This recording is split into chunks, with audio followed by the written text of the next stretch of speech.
So today is the beginning of spring. I'm going to spring forward while seems like we got a nice crowd. I want to thank you all for showing up and loving Virginia Woolf. March 20th, 2021, the first day of spring. This is a virtual event brought to you by Time and Space Limited, located right here in Hudson, New York. I just remind you to mute yourselves. We've got a couple presentations coming up and we'll let you in after that. This event is supported by Claudia Bruce, co-director of Time and Space Limited, and our Zoom technician is Jeff Marks, who's also the general manager of TSL. The discussion today is our second to focus on Virginia Woolf's work. The first was Mrs. Dalloway, and today we're going to talk about To the Lighthouse. TSL and Woolf are linked historically. As a theater director in New York City in the 1970s, I developed two theater projects. One was based on her book of the waves, and The Moment, which was an essay that I made into a performance. And that's where Claudia and I first started to work together as collaborators in our New York City days in the TSL storefront on 22nd Street. Those were the days. Now we're here in Hudson, New York. But what moves me and continues to is Woolf's language. It was perfect for my experimental theater ideas. I first read The Lighthouse in 1979, and then again in 1997, and now once again in 2021, the year of COVID. Each time I've read the book, it takes me on an amazing journey into Virginia Woolf's world and triggers many thoughts as I travel with her. The story is autobiographical, but for me, the first reading was by far my favorite. I just took the ride to the lighthouse. The backstory of her life didn't matter at that time. It was just the book that captured me. Now, after two more readings and knowing more about Virginia's own story, the work takes on yet larger meaning. But before we go there, I want to stake out my claim on what impresses me this time around. The book is like a movie filled with images that flicker and flash. While some images stick and haunt, others slip away and disappear. Structurally, the names of the chapters, the length of each chapter have always intrigued me. The window, time passes, and To the Lighthouse. And then there is the shock of the passing of Mrs. Ramsay, for example. It is short and without details and fanfare. Do we mourn her by knowing the details of her passing, or is the shock of her absence what is the most impressive? We spend a majority of the book with Mrs. Ramsay, mother of 8 children, immersed in her world, and by part 2, she is gone. And then there are the characters like Lily Briscoe, who holds the book together with her passion for painting and repeats the book's themes by abstraction. Andrew, killed in war, we just learn that he is dead just by a few lines. He virtually disappears, even though he hardly even ever appeared. At the end of the book, we're left with Mr. Ramsay, the tyrant, who finally manages to get to the lighthouse with 2 of his children, James and Cam. James, we meet at the beginning of the novel as a little boy, where he expresses his deep resentment of his father, who has denied him a trip to the lighthouse. In the last chapter, James has become an adult and finally takes the long ago promised trip to the lighthouse with his father. What struck me for this reading was the issue of tyranny. This caught my attention. It is because tyranny, I guess, is on my mind right now.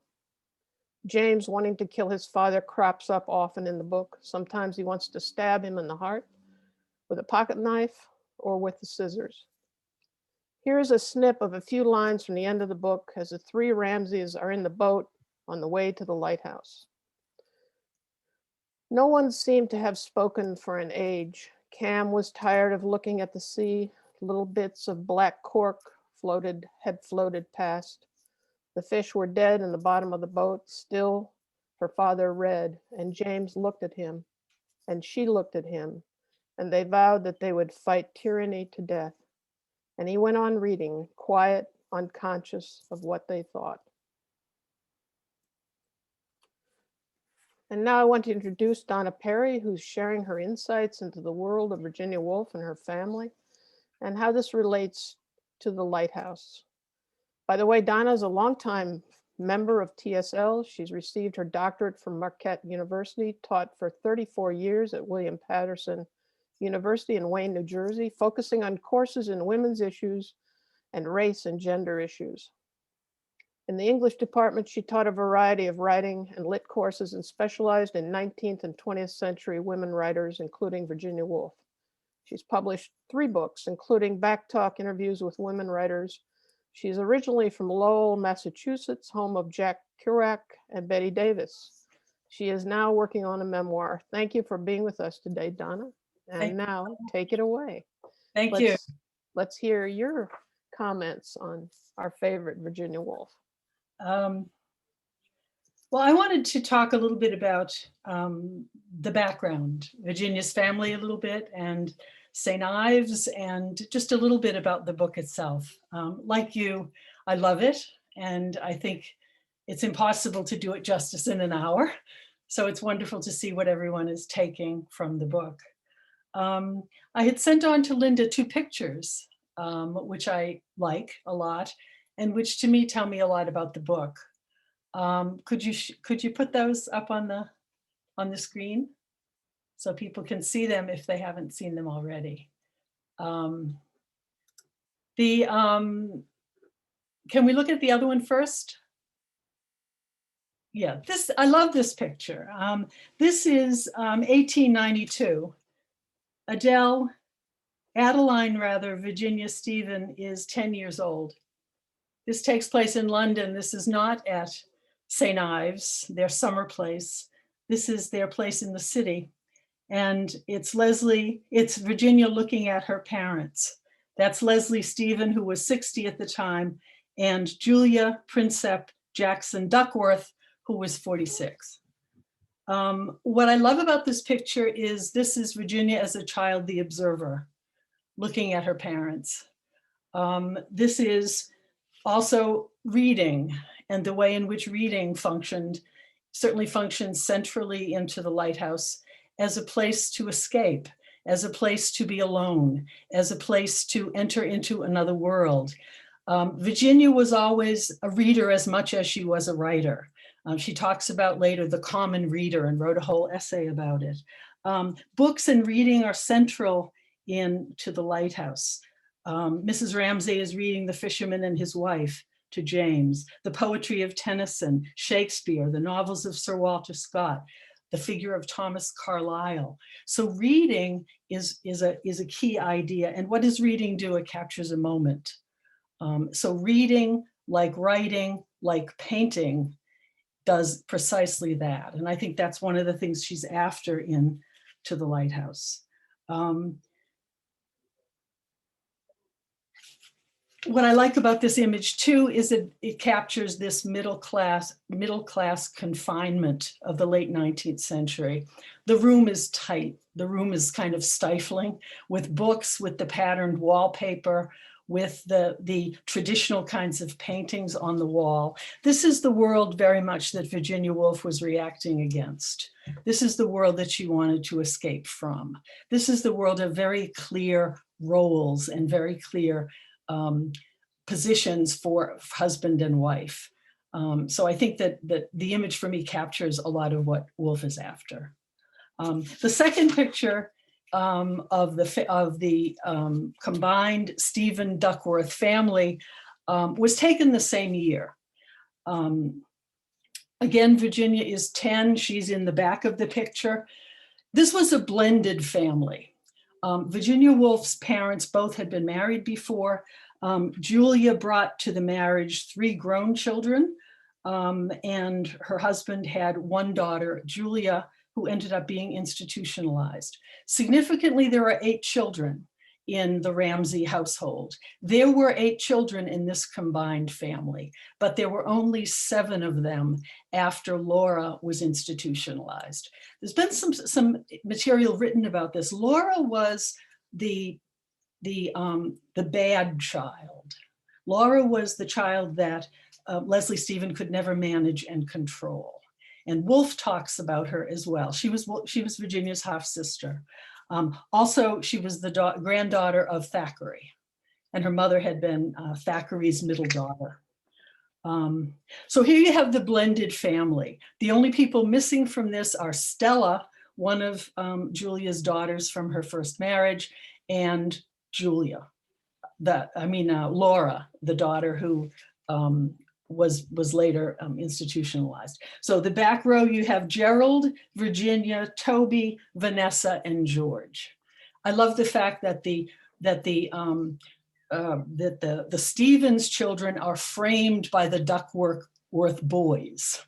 Those of us who know a little bit about Virginia's life know that the horrible role they played in her life in terms of her revealing later that she had been sexually assaulted by Gerald. Down in the bottom is Adrian, who was the baby who took over the place as favorite child when he was born. And there's the mother and father in the middle. What's significant, of course, is to me, is the number of children. No wonder Mrs. Ramsay looks tired. When Julia Duckworth got married, she already had 4 children. She ended up having 3, she already had 3 children. She ended up having 4 more. Think of the dates. Vanessa born 1879, Toby born 1880, Virginia born 1882, Adrian born 1883. No wonder she died at 49. I mean, she was exhausted. A little bit about the setting. The novel is set in the Isle of Skye in Scotland, but that's not where it really takes place. It's referencing St. Ives in Cornwall, where the family went every summer for 3 to 4 months. It's a place called Talent House. You can see it today. It's beautiful. It's a typical sort of large mid-19th century house just outside St. Ives. Leslie Stephen found it in 1881 when he was on a walking trip. And he thought, what a place to bring my family. So they moved in there. When they moved in, Julia was pregnant with Virginia, and she already had the other children. It overlooked the train station, the bay, and the Godfrey Lighthouse. Julia was a lot like Mrs. Ramsay in that she was one of those 19th century women very dedicated to taking care of the sick and the poor. So those images of Mrs. Ramsay visiting the people in the village were very typical of Julia. And she spent much of her time away, tending to sick people in her own family, but also tending to people in St. Ives. On the day Mrs. Dalloway was published, Virginia Woolf jotted down a synopsis of what she was going to do next. Here's what she says in her diary. This is going to be fairly short, to have father's character done complete in it, and mother's, and St. Ives, and childhood, and all the usual things I try to put in, life, death, etc. But the center is father's character, sitting in a boat, reciting, "We perished each alone," while he crushes a dying mackerel. However, I must refrain. I must write a few stories first and let the lighthouse simmer, adding to it between tea and dinner until it is complete for writing out. What's interesting is the way in which the book changed, because after a while, Virginia realized she didn't want to write autobiographical fiction. She was deadly afraid of doing that. That's what she didn't like about Ulysses. She was reading Proust at the time, actually, and while she loved it, she was afraid of the egotistical I, which she saw in so much fiction. So she didn't know when she started writing this book what to call it. She didn't think it was a novel. She thought maybe it was an elegy, but she thought that might be too sentimental. The idea grew over time that it would be beyond just her father. She decided it would be about mother and father. She decided the structure would be 2 blocks joined by a corridor, that the first part would be about waiting, the middle part would be about time, and the last part would be about completion.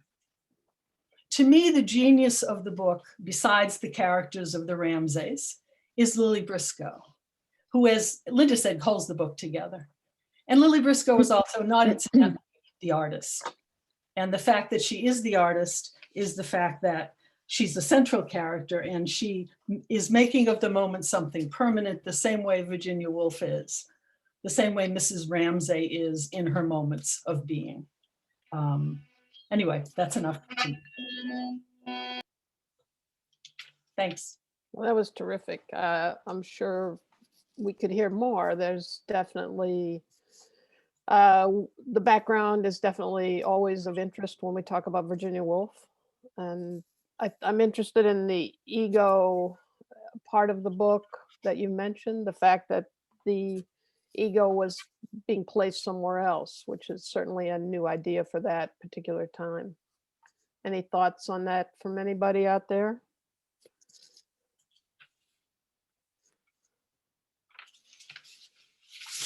I also think the idea that Proust was playing a role in this, that he was very much, his book on time and recapturing time was definitely something that was a new idea. And capturing that, she certainly captures time, but she does it in her own way and her own point of view and how to make it more abstract in my mind. There's not the story, the narrative is interrupted all the time. It's not a clear narrative. There's a lot of children. She rarely talks about any of them too much, which is fascinating. Remind me, when was it published? When did she write this? It was published in 1927. Okay, so Proust had already come out at that point. Yeah. I believe the Hogarth Press had published a lot of Freud too. Yes. She was very much into psychology, and I think that brings in the ego piece. She said that this replaced psychoanalysis for her, writing this book. Yep, exactly. But we go back, going back to the Septimus character, she's clearly interested in that part of what was new and hot, and part of this psychoanalysis was a new idea. So go ahead, speak out there. What I was going to say, this is Peter Heller from the Berkshires, sometimes, was what really hit me over. I mean, I love the book. Let's start, and I love Mrs. Dalloway. But what I was really blown away with was, I guess, what you'd call the corridor section of the book. I felt like I was reading a dystopian. I had no idea, when I was reading it, I didn't realize it was going to be about World War I and the destruction and the horrors of World War I. And when I read it, I felt like I was reading a dystopian picture of this 21st century and where we might be heading in terms of the world. She certainly would not have had that prescient interpretation then, but it's still very spot on. I'm wondering, has this gotten much commentary in recent years? Sure. I think Dalloway is definitely the one that's referred to more as the World War I book. It is clearly on her mind in this book. Anyone else have a comment? Well, Carly, you have any ideas there, Donna? I was just going to say, I think there's a sense in the middle of the book that the world is falling apart. I mean, the idea of using the house as an example of that, and then just putting parenthetically that Prue dies, that Andrew is killed, that Mr. Ramsay goes through the corridor looking for his wife and she's not there, that people die. She puts that in the context of time passing, right? That these moments, these horrible moments, are just part of the flow, of the passing of time. Yep. They're just bracketed. You noticed, in Time Passes, there are sections that are bracketed. I think more than half of them deal with death directly. Mm-hmm. And I think what's really kind of interesting is having reread this again, and I hadn't read it for a while. First time I read Virginia Woolf was when I was a freshman in college in 1969. And it was the first time I had encountered stream of consciousness. And I just remember taking the book, in my residence hall room and reading it over and over and over and trying to grasp this new style, because I had not read anything quite like that. But the thing that struck me this time through was there's still this lingering allusions to the Spanish flu, because references to people who have been ill, and so that's coming out again, which I think is really interesting. And I didn't see that before. And also there's this incredible passage about the lighthouse keeper and his son talking about how they're isolated in the lighthouse, and they can't put their noses out the door. They're afraid. And I thought, oh my gosh, that's COVID-19. How we've all been, alone and by ourselves, in this environment that we've endured the past year. It's just like we've said, every time you read it, there's something new that bubbles up that you haven't considered before. Can I say, Sonia, I'm sorry, I've never done this. ahead. I don't know how to participate. Can you you're hear me? doing fine. You're doing fine. Okay. You're on. I was struck. This is not about World War I or anything. It's about the relationship to Mr. Ramsay. One of the things, he's supposed to be tyranny, but people love him in a way. They want his approbation. They feel Lily Briscoe by turns feels tenderness towards him. There's something about him that is very appeal. Of course, he wants to appeal to people, but he does appeal to people. And ultimately, James wants his approbation, even though he hates him. He doesn't hate him. There's a hate-love relationship constantly going on through the book vis-a-vis to Mr. Ramsay. That's one thing. And then the other thing, I was struck by the constant reference to Mrs. Ramsay's physical beauty. What is going on? Is Virginia Woolf referring to her own physical, the problem of being beautiful physically? I think it's her mother. Pardon me? Any comments out there on Sonia's comment? Please, if you're not speaking, be on mute because it's a little distracting. Anybody else want to add in on that? Well, I don't know if I can speak to what you said about the beauty, but I also found, at least in the first part of the book, I found Mr. Ramsay to be a sympathetic character, because there was this one section where we're sort of inside of his head, and he's thinking so hard about some philosophical problem, and it was almost like we were talking about his thinking as an athletic event, like some incredible, physical achievement, right? He talks about how he got to Q, but who can get past Q, who can get to Z, and then there's this section where he says finally, who can blame the leader of this doomed exhibition if, having adventured to the uttermost, and used his strength to the last ounce. So that was sort of why, like, he'd thought so hard that he needed a tether. And that was when he went back to his wife and his son, but they had no idea what was going on in his head. Like that seems to be an important part of it to me too, right? That even though we're getting to go inside all of these characters' heads, they're not getting to go inside of each other's heads, and they have no idea what's going on with each other. So, but for that reason, I found him to be somewhat sympathetic, because he was earnest, and certainly dedicated to what he was doing. He's described often as fidgeting and struggling. Physically, he's always very anxious and nervous, it seems like, some of the descriptions. But he's also the authority. He's also the authority, and I suppose that's part of why he is disliked or creates this tyranny situation. He's the one that starts saying no, they can't go, and then they do go.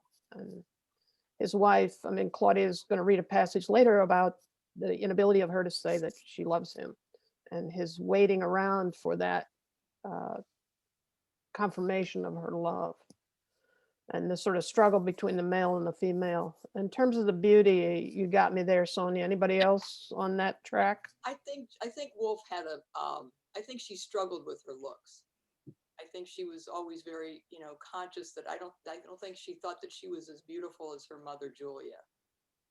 She talks a lot about her sister, Vanessa, so I think she felt, so to her beauty was really within the person.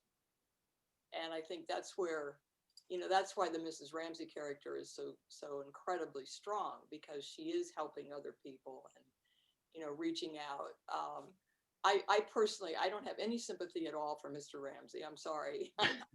I think, when he tells his son, but it won't be fine tomorrow, that's cruel. That's absolutely cruel to say that to a child who's counting on going to the Lighthouse. To me, that speaks of his character, and yet, always demanding the sympathy.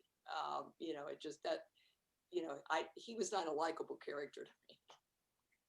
Yeah, I'm on Carly's side there. I wanted to. Before we go there, Serafina wanted to say something before I pick up. Okay, Serafina? Say something. I have many things to say, but I will, because you're bringing up Mr. Ramsey. What's coming up for me is when they're having that dinner that goes the longest chapter. If you're not speaking, please mute everybody else except Serafina. Oh, so can you hear me? I hear you, but I'm hearing a Okay. lot of background noise from other people. Okay, I have to close my window. Well, there we have it, the window. I don't know if Yes. that's the background, but anyway, go ahead. Okay, it doesn't matter. When they're having the dinner, he's so impatient, Mr. Ramsey, because Mrs. Ramsey's offering people food, and there's this beautiful, wanting to take care, as people have mentioned, of her guests and how she feeds them, and there are beautiful descriptions of what's in the plate, and there's someone who asks for more soup, and Mr. Ramsey gets annoyed and he wants to get off the table. So that's just a comment on that. But I do want to make a point about the dates that all these people died in her family. So in 1890, if you don't mind me saying this, in 1895, Mom dies of typhoid. Half-sister Stella dies in 1897 of peritonitis. Her father dies in 1904. Right after that, Virginia has a breakdown. Then her brother dies of typhoid in 1906, Toby, and he was only 26 years old. I just read an article about this in the New Yorker this morning, that correct me if I'm wrong, Donna, and who are the other Virginia Woolf experts here? There's, what's her name? Donna, and where are you? Carly is done a lot on her too. Carly, yes. That she couldn't discuss the death of her brother after that. Anyway, that was just a point that I want to make. And the other thing that has really hit me strong is the returning to the empty house. Now, many connections, as you say, to World War I and II and all this death around her. But for me, the house, the empty house, is so personal to me. Because when my parents died, we had to empty the house. And her fascination and exquisite descriptions of objects and how things are basically crumbling, and the shoes left over, and the scarf, Mrs. Ramsey's scarf, the imagery is extraordinary, that keeps waving because the wind is blowing, is so personal. It brings me to tears. I'm not going to go there now. If you want me to, I could. So I will end there with the loss of home, and that the loss of home really struck me, something really personal to me.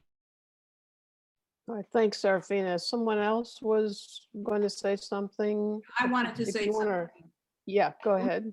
Yeah, I wanted to go back to Mr. Ramsey, and what struck me, aside from his brilliance, was his neediness, which was mentioned before, and his neediness not only from his wife to build his confidence, to say that he's all right, that he's going to be lasting, but also his neediness when he was standing above Lily Driscoll, waiting for her to give him sympathy, which he could not, but which he felt after he left.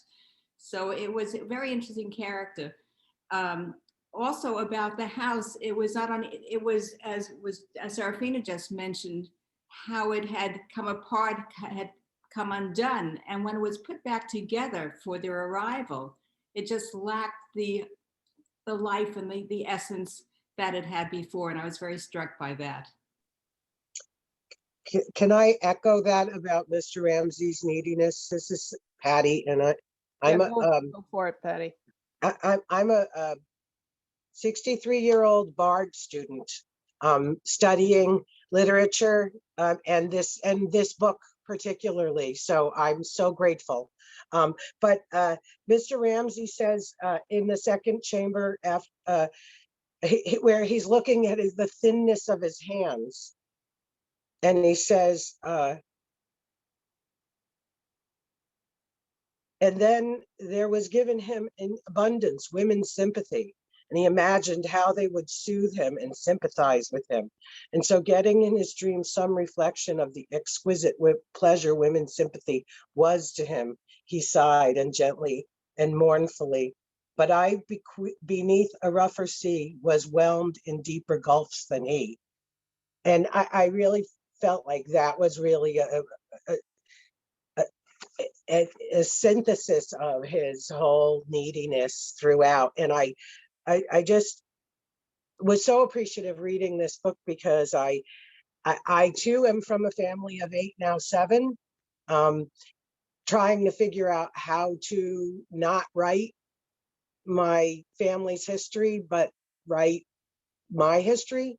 And this gives me an avenue and a form that I hadn't explored yet. And so I'm so incredibly grateful. Thank you. Good for you, Patty. That's wonderful. What class are you? Is that at Bard? What class are you in? It's the Lit Survey. I'm a written arts. I'm going to moderate in written arts in the spring. So it's the Lit Survey. I'm writing. I'm in poetry, literature, writing about dance, and writing about Tibetan history. Well, good for you. I'm glad you found us. Me too. Anyone else out there want to say something about whatever you want to say about? We're ready. I'll say something. I'm not very starting out with a qualifier, not having a scholarly approach, but I was wondering in rereading this book. I'm a psychotherapist, and when I reread it, I was like, well, it's like one of the few books that I have in physical form on my shelf, because I just use the library and stuff. And I was thinking, well, what interests me? And I think it was mostly the interiority of her characters. And so some of the, I mean, I'm also comparing and contrasting the two books, more finding more similarities between Mrs. Ramsey and Mrs. Dalloway. And also, just for some reason, the thing that really, really fascinated me was in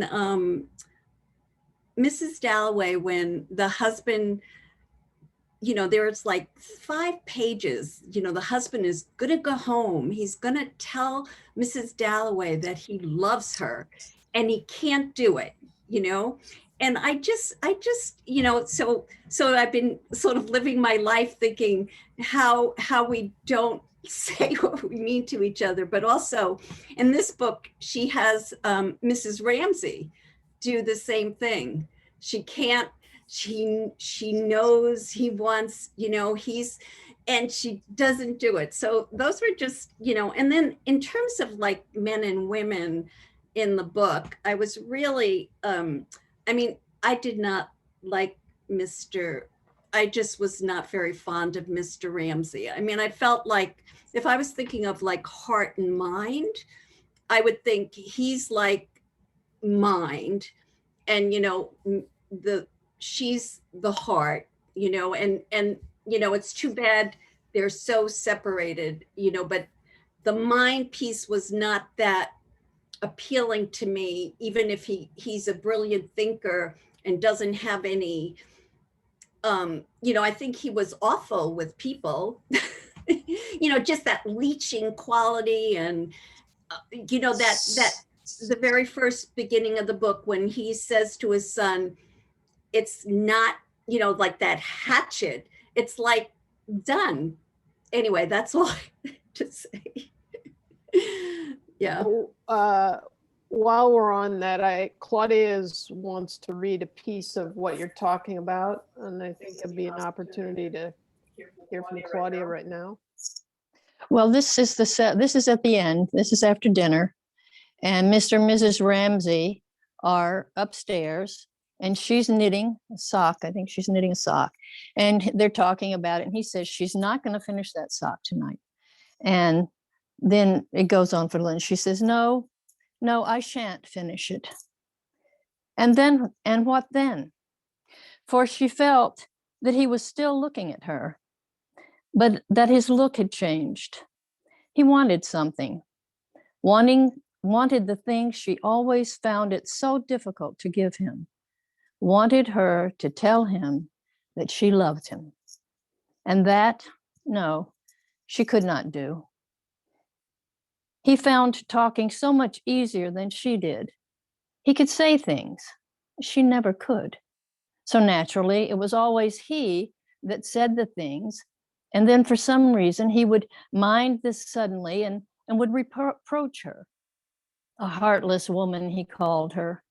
She never told him that she loved him. But it was not so. It was not so. It was only that she never could say what she felt. Was there no crumb on his coat? Nothing she could do for him? Getting up, she stood at the window with the reddish-brown stocking in her hands, partly to turn away from him, partly because she remembered how beautiful it often is, the sea at night. But she knew that he had turned his head as she turned. He was watching her. She knew what he was thinking. He was thinking, you are more beautiful than ever. And she felt herself very beautiful. Will you not tell me just for once that you love me? He was thinking that, for he was roused, what with Minta and his book, and it's being the end of the day, and they're having quarreled about going to the Lighthouse. But she could not do it. She could not say it. Then, knowing that he was watching her, instead of saying anything, she turned, holding her stocking, and looked at him. And as she looked at him, she began to smile. For though she had not said a word, he knew, of course, he knew that she loved him. He could not deny it. And smiling, she looked out of the window and said, thinking to herself, nothing on earth can equal this happiness. Yes, you're right. It's going to be wet tomorrow. You won't be able to go. And she looked at him smiling, for she had triumphed again. She had not said it, yet he knew. So there you have one of the great interior monologues. Definitely who's talking to who, and all these thoughts are. It also says something about the Victorian marriage, doesn't it? Something about the way in which things aren't spoken and the way in which there's a kind of power dynamic happening, even if it isn't articulated. And it's played out in these sort of kind of subtle ways. I think it's a masterstroke that Woolf creates these people. And it's because she, I think, gets into their heads, and we see them from within, and then we see them from without as other people see them, that it's hard to make a judgment. My students always wanted an answer, well, are we supposed to hate him? Are we supposed to hate her? Are we supposed to what? And that's exactly what Woolf isn't about. She said herself, had my father lived, I never would have been a writer. He would have destroyed me. Mm-hmm. No, and I think the idea that we see all sides of these people is really, there is no judgment. We are left to judge them by ourselves. I think Claudia wants to say something. No, sorry. I just wanted to go back to that moment because it's that thing of it's the mirror almost as Woolf is writing about Mr. Ramsay, who everyone praises and everyone lets him know how wonderful he is, and yet what he wants, he can never get her to say that. So there's that total, reflection of his being and her being. That's just fascinating to me in that passage, especially. Well, and he, of course, doesn't tell her that he loves her. Right? He withholds that information. And I think what's fascinating is that what Woolf has done here is woven two views of life. Just, one where, it's that cold, stark, factual Mr. Ramsay, where we each perish alone. You've got that on one side, and then you've got the other side, the beauty of Mrs. Ramsay, who is out creating these artistic moments of beauty that will last. And that's what the characters remember about her, specifically Lily Briscoe, is she's back, in the summer house. And Mrs. Ramsay is still in the house. I mean, her presence is everywhere. And Donna, I love the fact that you shared that one photograph, because that wallpaper just struck me that it was exactly what was the same kind of wallpaper that she describes in that house, with all the roses, that have faded and the wallpaper's flapping. I mean, that I think that really she used that, because that's the way she had grown up. But when you also think about Leslie Stevens was so much older than Julia.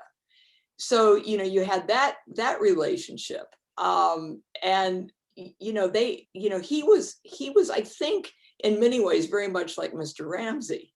He was a tough, guy, trying to get to, beyond R, he was driven. So she had that, balanced against, her own mother, Julia, whom she didn't, I think Virginia was 13 when her mother passed away. That's it's a tender age to lose your mother regardless.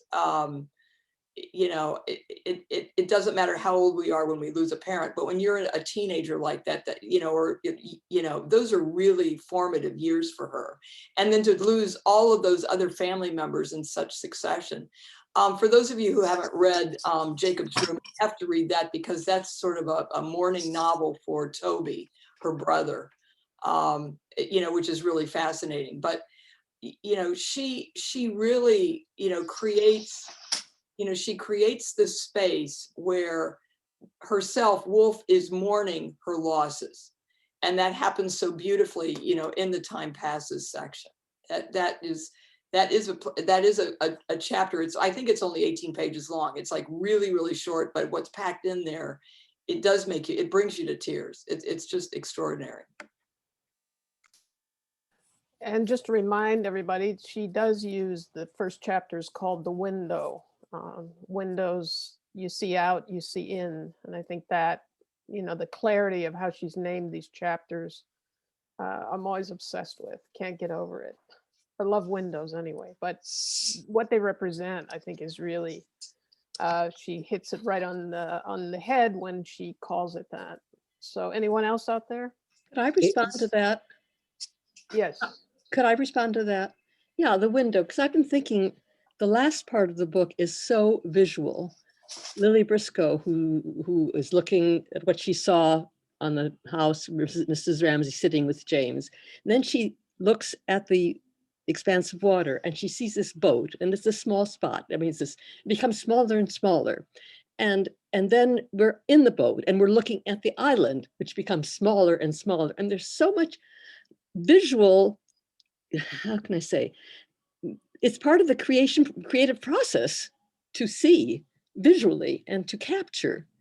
And Lily Briscoe does it literally in the book, but I think it's a very important element to Woolf herself in terms of how you see and how things appear, disappear, change sizes, or of course, looking at people, naturally, it's important, but this is another dimension of observing the world around you, a very physical dimension. No, I think that's an excellent point, to talk about the window and the reflection and the examination. And I mean, her ability to look deep into herself and to the scene around her. I mean, clearly she had acute feelings about things and situations, that she used those as amazing tools to explore the landscape around her. Anyone else out there? Yeah, there's a couple of us haven't been able to get in. All right, let's go. First is this guy, Ben, who's had his hand up for half an hour. If he wants to go first, I'll say something after that. Yeah, I've never used Zoom before, so I don't know if I'm on or whatever. You You're guys can on, hear me? Ben. I didn't see All your right. hand. I see some hands, but not everybody's. So go Am for I? it. Is there a visual, or am I just speaking? You're speaking, you're fine. You're speaking. Oh, all right, You're on good. and you're Well, yeah, putting- there's plenty to comment on. Originally, I was gonna just to return to what passage Claudia read from, like what was really manifest in that section and became apparent to me was just how much was getting lost in translation from these inner reveries, these subjective reveries that characters are having, intersecting with one another, and how much they're struggling to, or you know, in that passage particularly, how much they're trying to find the words or the cues from other people, or the wherewithal in themselves to express these things, and how little actually gets said. They're saying these kind of banal things, or they're just like, she's commenting on the gold watch or whatever else, and it's just that kind of like lost from these, like the richness of the interior to like the sort of mundane of what actually gets said. I think is really captured well in that section. But then to return to like what is kind of being raised now, it's just the people as their own lighthouses, just these beacons searching deep, and especially Lily, who seems most like a lighthouse of all as she searches between people in her presence, searching for meaning, trying to find within people like some kind of interchange, or like reverberation of feeling.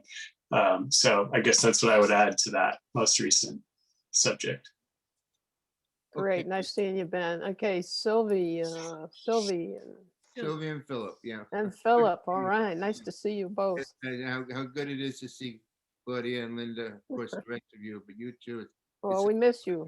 After all this year, this lost year, I will try and be brief. I'm an obsessive reader. I find an author, I read whatever I can. And I knocked off To the Lighthouse, Mrs. Dalloway, The Waves, and Jacob's Room. I'll try and make this short.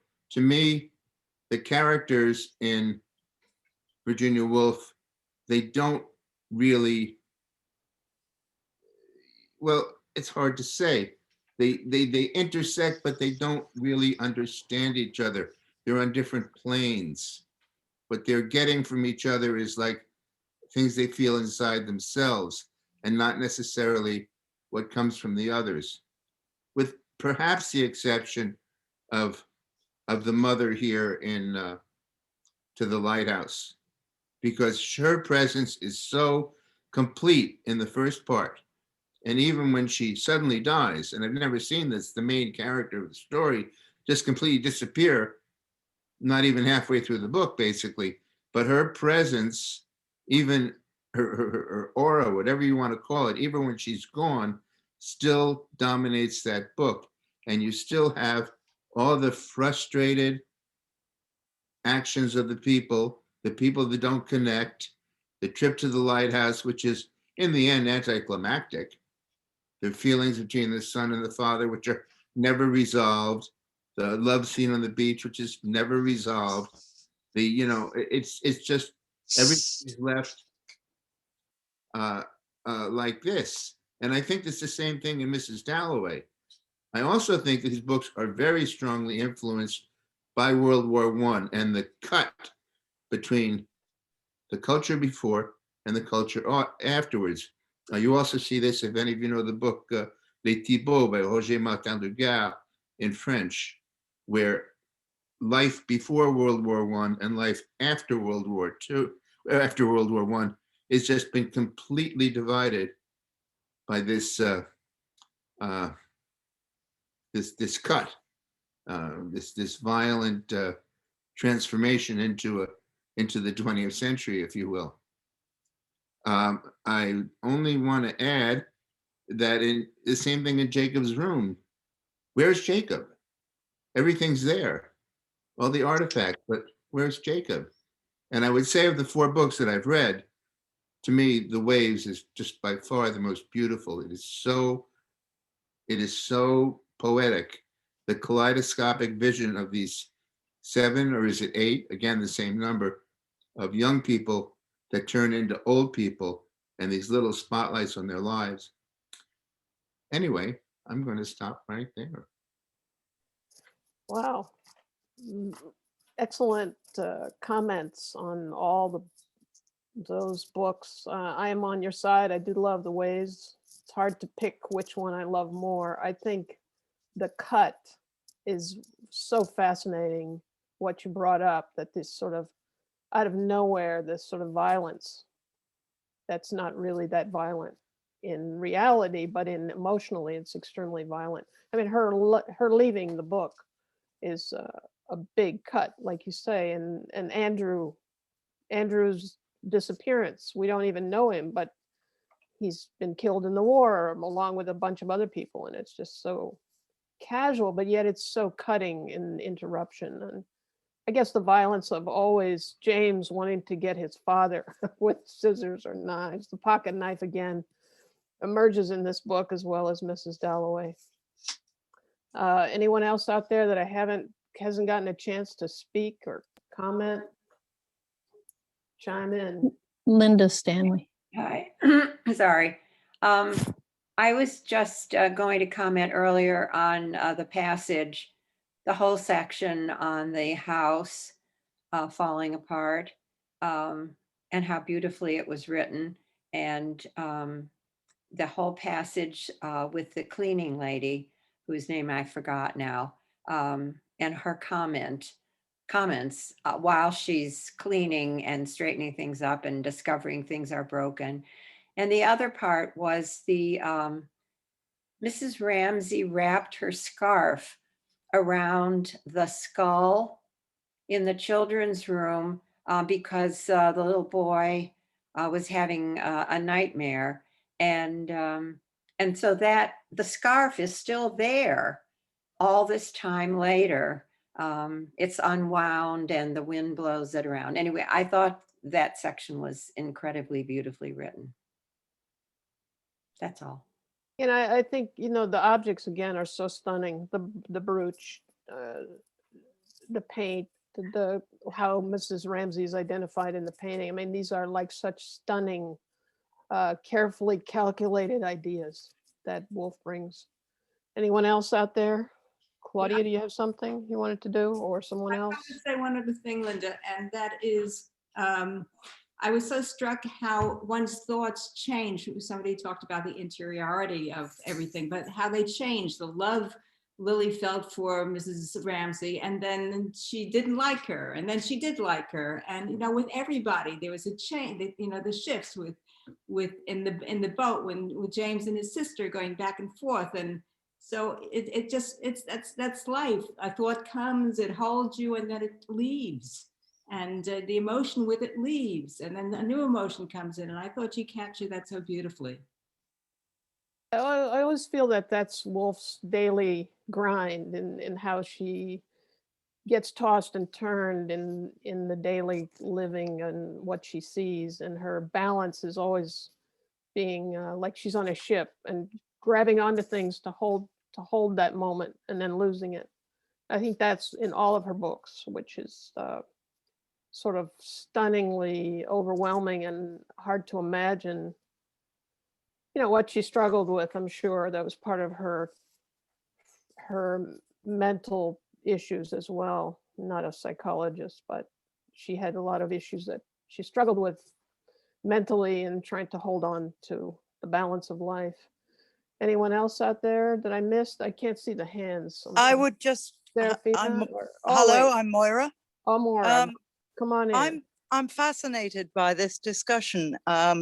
I spoke to Linda last week and I said I had tried to read To the Lighthouse, it being my first, well, not my first attempt at Virginia Woolf, but my first serious attempt, because every other time I'd failed to get very far with any of the books that she'd written. And in fact, I got to page 60 and gave up. I've been delighted to hear all your comments and will certainly persevere, but I find the writing occluded and sort of dull and intensely, the sentences are so terribly long and the whole thing is so interior, and one yearns for something to happen and nothing ever happens.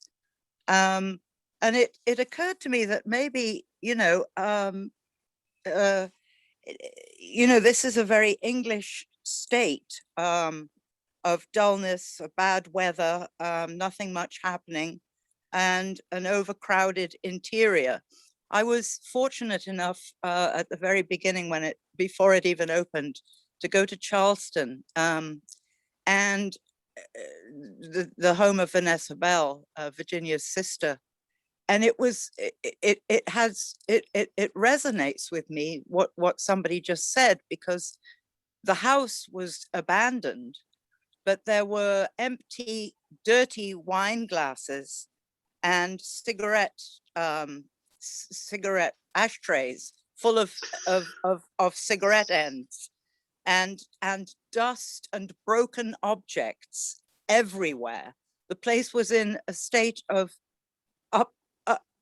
utmost disrepair, but had so currently, or it appeared currently, to have been lived in, and the vestiges of the people who lived there. And it occurred to me in listening to you all that this is very much a description of the house that they come back to, the empty house.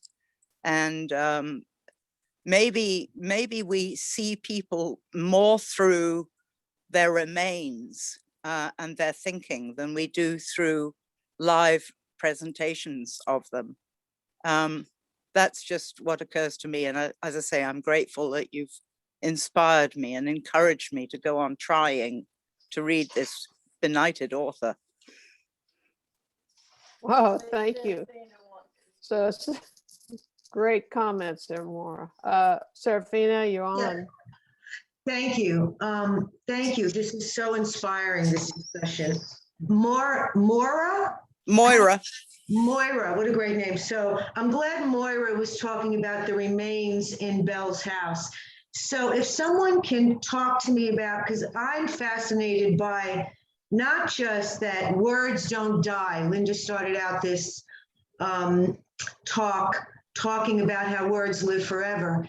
And what's striking me the most is what Moira is saying about the remains that people leave behind. And I'm making that connection with what we collect and what we save from what people leave behind.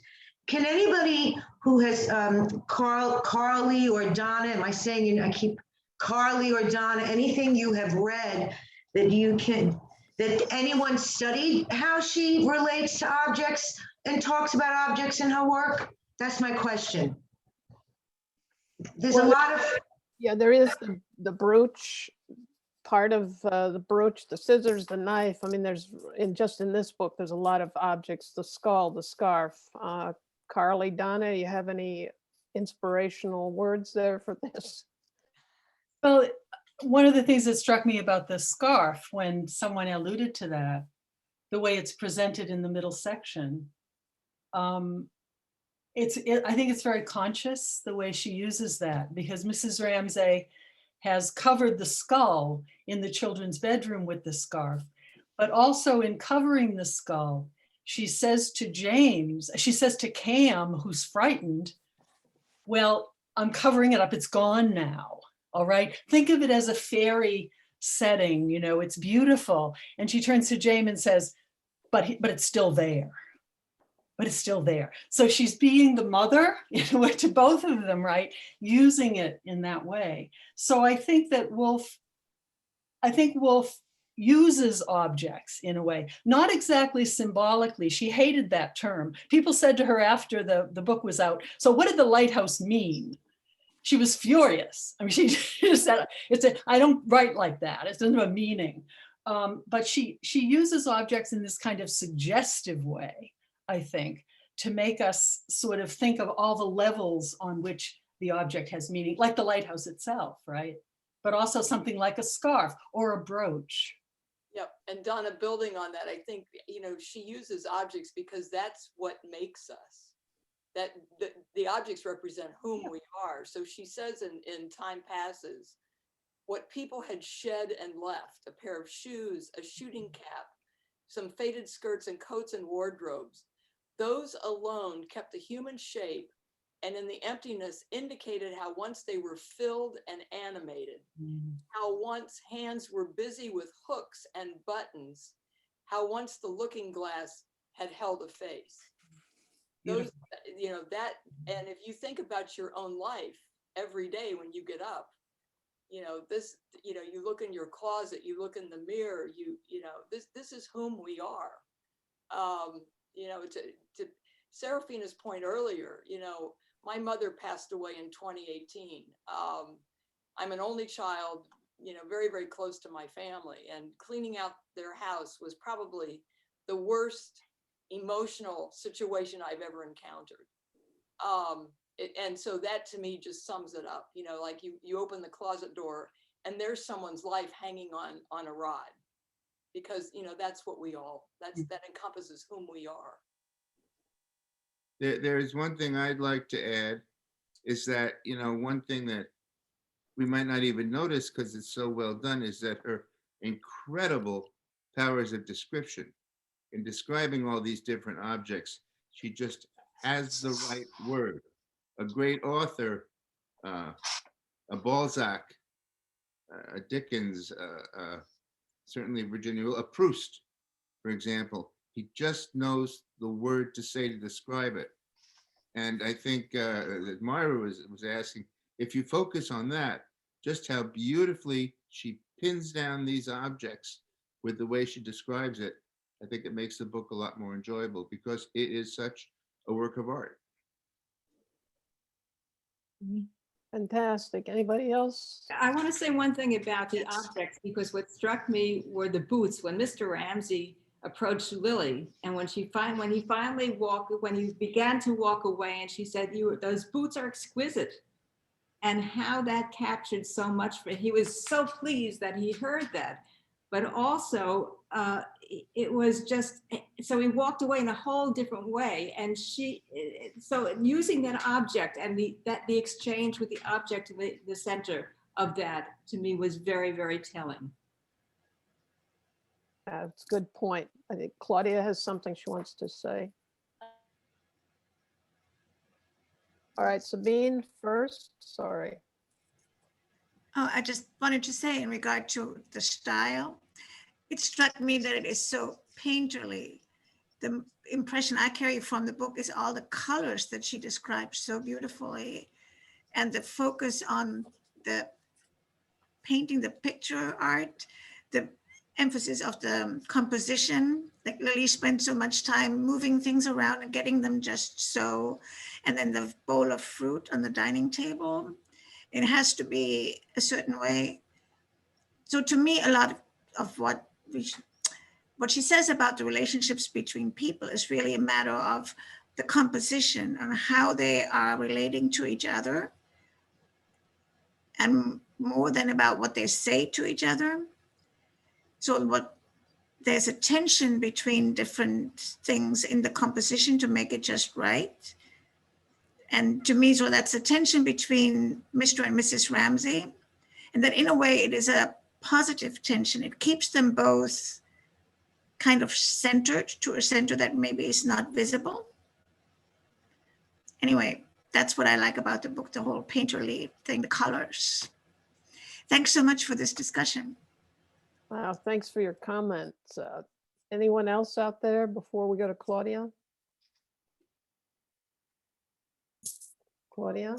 There's just one paragraph that I always, that I look for when I come back to this book. It's after dinner, and it begins, "It was necessary now to carry everything a step further. With her foot on the threshold, she waited a moment longer in a scene which was vanishing, even as she looked. And then, as she moved and took Minta's arm and left the room, it changed. It shaped itself differently. It had become, she knew, giving one last look at it over her shoulder, already the past."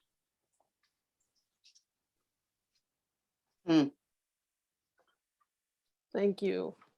So we're heading over an hour. We're at 2 o'clock. We're in an hour and 8 minutes. I want to keep you all from enjoying the spring day. I want to, if there's another book you all want to have a discussion, or should we keep chipping away at Miss Wolf's works? I mean, this seems to be a popular idea. So any ideas out there for more books, you can toss them out. We could do the waves next, or we could move on to something simple like Moby Dick. Simple. Anyway, you can email us and with some ideas if you want to continue on the Wolf cycle. I'm always interested and want to thank everybody for their tuning in, their contributions. I mean, TSL is certainly lonely without you. We're hoping to have some opportunity to see you again as things become a little easier and the vaccines step forward. And want to thank everybody, Jeff, for getting this tech work together, and all of you who love Virginia Woolf and made these comments. So signing off. Thanks again. Wait. I've got one. Hold it. Hold it. One more book. Oh, Thank Peter. you so much. Let's do it again. Thank you. I would certainly recommend, I would love to talk about the waves for the next one. Me too. I second it. I third it, yeah. Lanyin, But Me too. but I would, the wave. hello, but I would also, I'm reading a book which was provoked, you might say, almost by Virginia Woolf, that the corridor section, which I mentioned, the dystopian quality of it, talking about where we're going in the world. And there's a new book out that was translated by an Icelandic novelist, former president of Iceland, indeed. And it's called On Time and Water. It's by Andri Magnusson, Magnason. And it's very poetic. It's a remarkable book about climate change from the perspective of someone who has a very intergenerational perspective living in Iceland, where climate change is palpable in terms of the effect on glaciers. And it's very poetic and it's beautifully written. And there's a resonance with what Woolf was actually, her language. So let me pass that on for what, All right, for what we'll it's put worth. that in the list of things to consider, but I did hear a lot of cheers for the waves. So I guess that's, Oh, definitely. that's I would what's next, say if that. we all agree. Yeah. All right, I want to thank you all again. TSL sends their our best to you all, and we'll see you maybe in April with the waves. Okay. Thank you, Linda. Thank you. Thank you, Claudia. Very much. Bye-bye. Thanks, Bye-bye. everybody. Bye-bye, everybody.